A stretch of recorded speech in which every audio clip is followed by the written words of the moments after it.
When you got a place like Peckham, where it was divided, Peckham people couldn't go to Bermondsey and places like that. It was division. As a black boy, I couldn't walk down Ilston Road, where the den was. Our community, although it wasn't a black community, it was a mix, but it was a poor community. I never saw colour, I didn't even understand colour. I just saw me and I saw a boy, you know?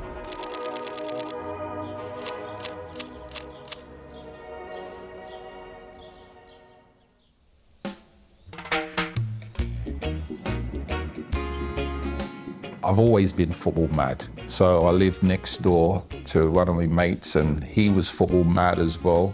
We used to love playing Subbuteo and we made up all these teams. So we had a list of London City and all these names we had in there. It was brilliant.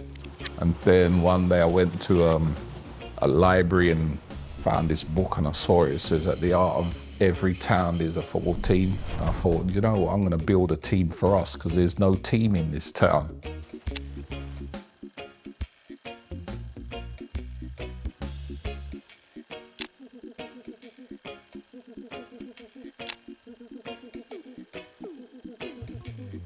Four or five kids turned up, including myself. And that was the start of it. My name is Brian Hall. I'm the chairman and founder of Peckham Town Football Club. I remember phoning the FA and they kept hanging up on me. This bloody kid keeps phoning up. And I'd phone again and they'd hang up. They said it's a wind up and I said, no, I want to register my team. The first ever game we played, because we didn't have any kits or anything. My auntie, she said, my friends in this old people's home will make this kit for you. So she said, let's go Walthamstow Market, you pick out some material and I'll get this done for you. We walked out, the collar was too big on my one, the collar was too tight on his one, sleeves too big, that one too tight. And then I wrote the numbers in green felt pen. They wet themselves laughing. Got absolutely mullered. Absolutely mullered. I think it was like 18-0 or something like that. Half of my team left that day as well. Like coming back to this team. All the trees along Peckham Rye Common, I'd go and put like you lost dog or something on all these trees dotted along. So as you walk along the road, you read, it's there again, looking for players. And this guy looked at it and he says, only a mug or a rapist will play for a team called Peckham.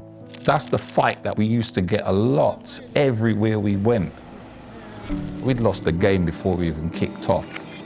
People said to me, why don't you change the name of the club? I said, we're from Peckham. This is our town's football team. We're not going to call ourselves anything other than Peckham. So many times I felt like giving up. I didn't have a job, I was young, I didn't have nothing. Just this idea, and my parents, what the hell are you doing with that stupid dream, you know? Everybody told me I was crazy. You should always believe in what you're trying to do, against all odds. And we was like juniors and then we became intermediates and we were playing in a Sunday afternoon. And eventually we got the nerve to say, let's try Saturdays.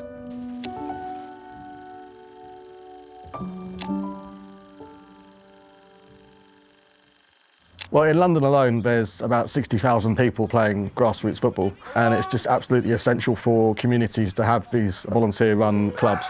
Community involvement is what grows grassroots football, you know. We're all from the community. I tried to keep it as cheap as possible because I understand that a lot of people in our community can't afford to play football.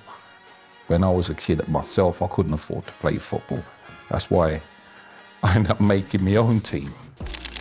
My name's Duncan Hart. I'm the club development manager at Peckham Town Football Club. I kind of became aware of the club about 10 years ago when they were playing in the Bromley and South London League.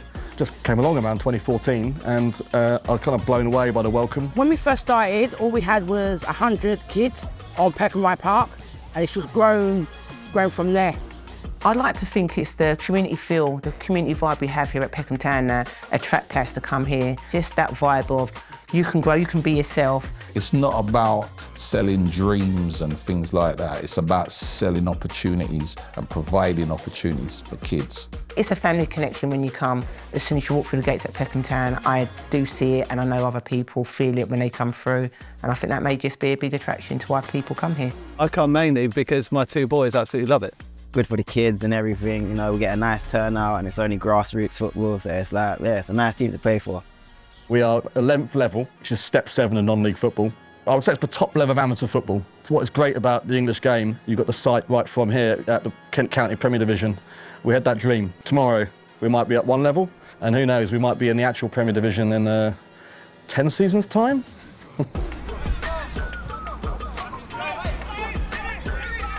We're called a Menace, and there's a funny story why we're called a Menace. The Menace comes from when we started as a youth side. We took our young team To deepest Kent to play, and they came back crying. It was pretty hardcore. You know, we've got a whole group of kids from South London, from Peckham. We went up there to play our game, and we got a fair bit of abuse up there. And one of the adults turned around and said, "People from Peckham are a effing menace." It upset them, understandably, to have parents of the opposition team shouting things like that at them because they weren't doing anything wrong. They were just kids trying to play football. So I said, "Look, don't worry about it." I got hold of my mate who's a designer, and I said, "Look, knock up something for me. We're using this word menace because I want to put it on every kit." So we took the ownership of it, and we've made it into a positive. And that name stuck. Fans are coming from miles around to watch us play, and I shake all their hands when they come through the gate. And I said to one bloke, "Where are you from?" And he said, "Somewhere really far." And I said, "Why are you here?" And he said, "Because I'm a menace, man." Touching it, going back to the red line you're standing on, all the way to the end red, back in. Let's go. So Mary Phillip, she's Peckham born and bred, so she has been working on our youth setup for about 20 years, while she was still playing professional football and winning the treble for Arsenal and captaining England. She was also down here helping with our youth system. She's been a player here, she's done bits and pieces. She's been leading the kids section, and of course doing her badges. She was at Millwall, she was at England. It's a no-brainer really. So I got her involved with the seniors. Coaching alongside Alan, the previous manager. When Alan moved on, Mary became the manager of the first team. I don't think there's many female coaches in the men's game. I think it's just people being open to the fact that it is football. You know, we're not trying to teach them anything different to what a male's doing coming into the women's game. You know, they can go and teach women football. Women can go and teach men football. You know, you don't have a problem in the classroom with a male or female teaching your kids PE. Why would football be any different? My name is Mary Phillip, and I'm the head coach of Peckham Town Football Club. I've had a few highlights in my career. My years at Millwall, we went on to win the FA Cup and League Cup, and yeah, they were big highlights for my career. I became England's first black female captain, but it's not until 2017 that knowledge came light to me. But it is such a proud moment. Being at Arsenal and winning the quadruple, that's amazing, and that's got to stand out for everyone who has them 4 medals in there, hanging up on their house to say, I was part of that. The red player coming in, just watching here. I think a lot of teams are not aware who she is. She'll tell you herself that often when we arrive, people walk straight past her. One of the challenges I've faced being a manager of the men's team is your recognition. You know, I can go to away games with my players and I will get bypassed all the time. You know, they'll always go to the first male coach before come to me. They'll always get, oh, man, no, that's her there, and then I'll get the little look. They were shocked when she said, "No, I'm the manager." They didn't believe her. And she's done all, set up all the warm-up and the drills and everything, and they're all stood there watching because they're like intrigued. It's a girl. And at the end of the warm-up, one of them said, She bloody knows her stuff, doesn't she?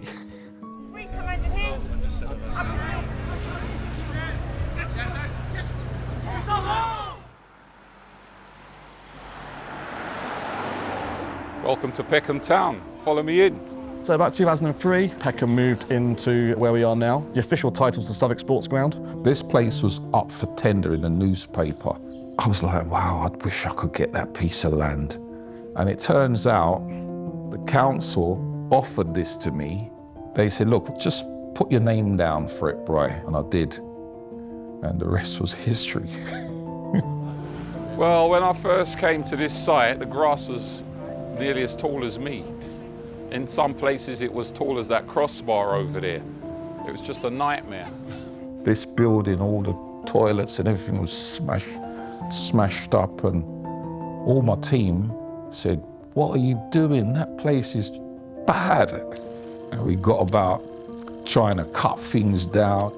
After work, every other day, I'm here doing this pitch. Every other day.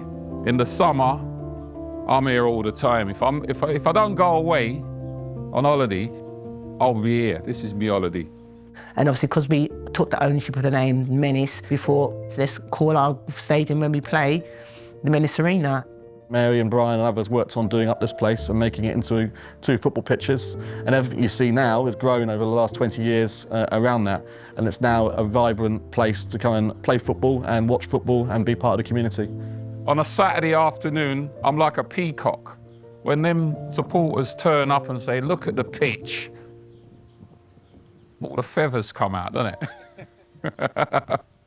Right, here we go. This is the world's smallest stand.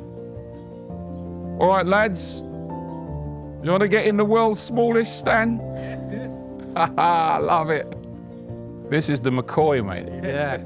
This is just a miniature version of our grandstand over there. You know, we had a load of material left over, and we decided to make this thing here. Loving it. I'm proud because we're trying to provide for our people, for the community. We went and built that stand out of scaffold tubes. The world's smallest stand was Jackie's TV tower initially. Come on, Peckham! So she used to film the games from that corner, but frankly, it's not a great position to film games from. So that lasted maybe a couple of days, that idea. So I said to Brian, let's make it a stand. That's a tiny little stand, let's make it the world's smallest stand. Well, I did a bit of Googling to find out if there was a smaller stand, and I can't find a stand that is smaller than 2 meters by 2 meters.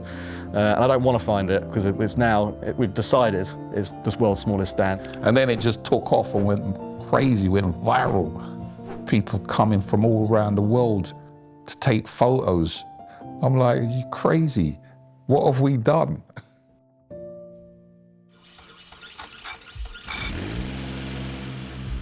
The people that volunteer in this club are special.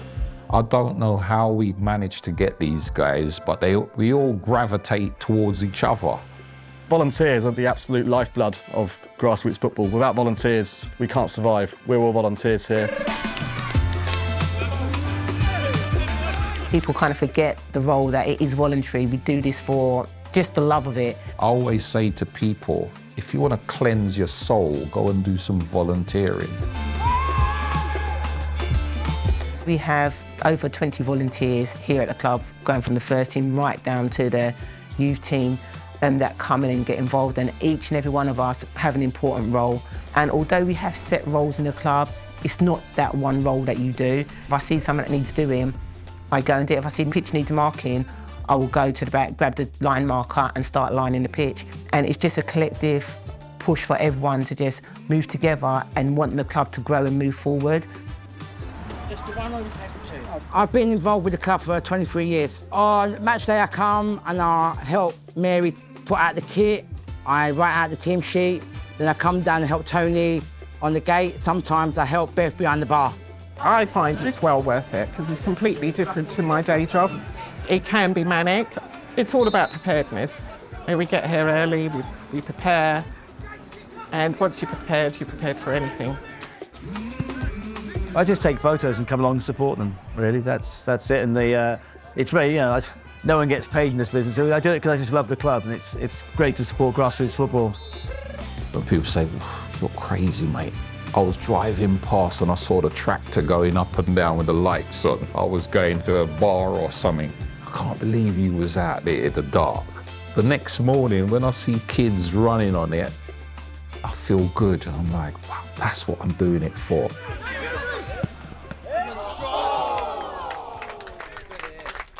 Lucky Peckham, come on! Peckham Town, we are the Menace. Peckham Town, oh yeah. Peckham Town, everybody say Peckham Town, let's go. Peckham Town. Right before kick-off, they come out to our own song, which was created by Rassi Marek, who's a local guy in Peckham who came to a match here and just casually said, oh, I'll write you a tune. And we're like, yeah, all right, mate. And he said, look, I'm a DJ and I can sing and this and that. I said, well, knock us up something for us to walk out to. And he said, nah, leave it with me. And he sat there and writing. That night, he sent it to me. The next day, he sent it by WhatsApp. Literally the next day, he'd written it, recorded it within 24 hours and sent it to Brian. And when I received that, I was like, that is amazing. Just really, it really just encapsulates the spirit of the club.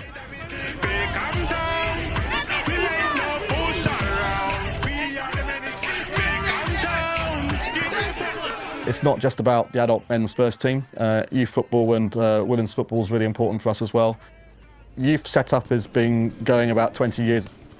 Women's football, we've had a women's side now for several seasons. We had a very successful one who played in the Greater London League for a few seasons. They moved on, and now we have a team that's more of a kind of grassroots, beginners, stroke people returning to football level team. The team gives you like a sense of community that probably like in a place like London, the community gets like a little bit lost, but if you come here, like you still feel that sense of community and like you build relationship through football that you probably wouldn't be able to build somewhere else.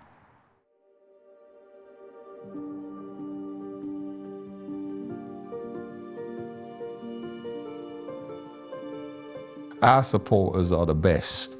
The Menace Ultras, as they call themselves, you know, home and away, these guys are following us and behind us singing and dancing and standing on crates of beer and, you know, they're passionate about non-league football.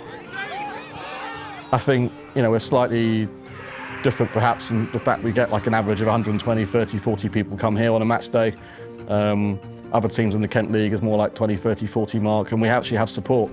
The numbers we've had, like I think on average it's been like 150 per home game, and you know we appreciate them. So you know, playing for these guys is an honour, and that's what I enjoy doing the most. Yeah, playing for the fans. Yeah.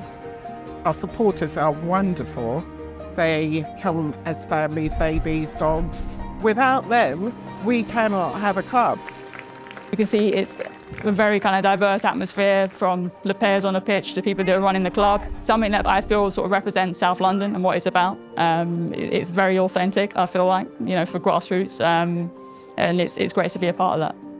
I went to one away game where I was the only fan. That was quite special, because at this level, a lot of the teams don't have grounds, they're just in a park. So we blokes walking their dog, you know, in danger of walking across the pitch. And yeah, it was one I looked at, I think I'm actually the only person. When I started this club, I said to myself, if I could build a team for my town and play in the FA Cup one day, that would be it. That's like winning the FA Cup for me. If you'd said to me 20 years on that we'd have fans, we'd have a good ground, sponsorship, who knows how far we can go. Now we're playing at step 7. If we get promotion, we can apply to play in the FA Vase. The following year, we can play in the FA Cup. So we're not that far away now. I remember when it was like miles away. big dreams. Obviously, we want to keep our youth coming through and filtering through. That is vital for us because it's what makes Peckham Town. But for our first team, we want to be able to push them to go step 5, step 4. But for that, we need to get our facilities sorted out. Which means developing this place further. We'll need to have floodlights put up. We'll need to do some minor other adjustments around the ground, including hard standing and making improvements to the changing rooms. Other than that, it's a pretty good state, as you can see, being here. It's ready for the next level. That is our dream for Peckham Town, to be able to move it through the ranks, push us up a couple of leagues and see where we fare from there. From a little boy, when I was a youngster, playing Buitrago and that, I was dreaming of playing in the FA Cup, just like any other lad. And to realise that I'm very close to it now. Look at this place here. Oh, hang on. Hold on. It's Gareth Southgate. He wants more tips. Gareth, what is it now?